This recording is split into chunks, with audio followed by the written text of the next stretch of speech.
Everyone, আমি makeup artist Sarika আবার একটা নতুন ভিডিও নিয়ে চলে এসেছি। আজকে আমার এঙ্গেজমেন্ট ব্রাইড আর ক্লাসে আমরা কতটা দুষ্টুমি করেছি সেটা নিয়েই ভিডিওটা। আমার অ্যাসিস্ট্যান্ট এসে ব্রাশ ক্লিনিং শুরু করে দিয়েছে। আর এই হলো আজকের ব্রাইডের চুলগুলো পুরো একদম ব্রাইড বসার পর মেঝে অবধি চলে গেছে, এতটাই লম্বা চুল। তো ওর মেকআপ স্টার্ট করে নিলাম, আর তার সাথে সাথে আমার স্টুডেন্টরাও চলে এসছে, সবার মডেল আসেনি।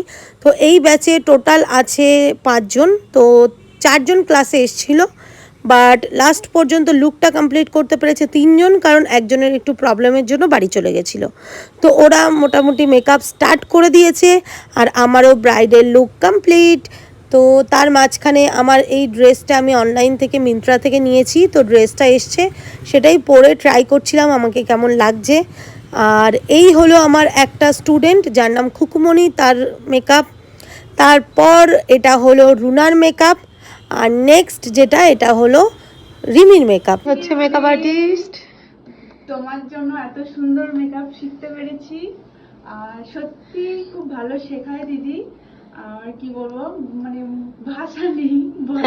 Thank you. তো খুব তোমাকে আজকে ওদের ওয়াটারপ্রুফ মেকআপ ছিল, তো ওয়াটারপ্রুফ হয়েছে কিনা সেটাই টেস্ট করছিল। ওরা তো খুব এক্সাইটেড ছিল, আর যখন প্রত্যেকে একের পর এক দেখছে যে ওয়াটারপ্রুফ মেকআপ হয়েছে, ওরা খুব আনন্দ করছিল। এই যে খুকুমণি ওর বাড়ির সাথে লড়াই করে রীতিমতো ক্লাস করতে এসছে, ওর একটা ছোট বাচ্চা আছে, ও খুব খুশি হয়েছিল। দেন রুনার মেকআপটাও খুব ভালো হয়েছে, রুনারও একটা বাচ্চা আছে, ওর বাড়িও মালঞ্চ, এখান থেকে 40-45 মিনিটের দূরত্ব, তারপরেও অত দূর থেকে এসে মেকআপ করেছে। ওর মেকআপও ওয়াটারপ্রুফ হয়েছে, তাতে ও খুব খুশি হয়েছে। হ্যাঁ, ওই লিপস্টিক সিঁদুর এগুলো টুকটাক লেগে যাচ্ছিল, বাট মেকআপ উঠছিল না। তো লাস্ট পর্যন্ত রিমির মেকআপটা ট্রাই করা হচ্ছে, ও তো খুব ভয় পেয়ে গেছিলো, খুব আস্তে আস্তে মেকআপটা দেখছিল যে ওয়াটারপ্রুফ হয়েছে কিনা। আমি তারপর বললাম একটু চেপে চেপে দেখো, ভালো করে দেখো, তাহলে তুমিও স্যাটিসফাই হবে। তো ওর মেকআপটাও ওয়াটারপ্রুফ হয়েছে কিনা সেটা দেখার জন্য সবাই খুব আগ্রহ নিয়ে দাঁড়িয়ে আছে। তো ওরটাও ওয়াটারপ্রুফ হয়েছে। ফাইনালি ডান আমার ক্লাস। এবার ওরা যখন প্যাক আপ করলো, তখন আমার আরেকটা ড্রেস এসছে, সেটা দেখছিলাম।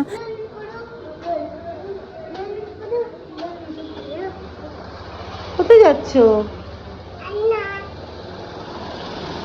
তো সন্ধ্যের দিকে আমরা বেরিয়ে গেলাম ওর বান্ধবী মানে অ্যারিনা, আর তার মা আবার আমার বান্ধবী দীপা, তাদের বাড়ির উদ্দেশ্যে। আর আমরা নিয়ে গেলাম ফুচকা, কারণ অ্যারিনা খেতে চাইছিল, আর মেয়ে নিয়ে গেল চকলেট।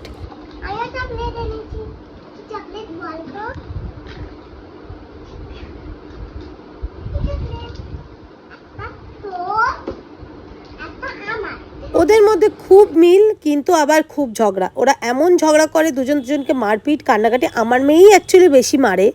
তো ওরা এখন ফুচকা খেতে ব্যস্ত, দেখো কিভাবে এক গালে ওরা ফুচকা ঢুকিয়ে দিচ্ছে বড়দের মতো।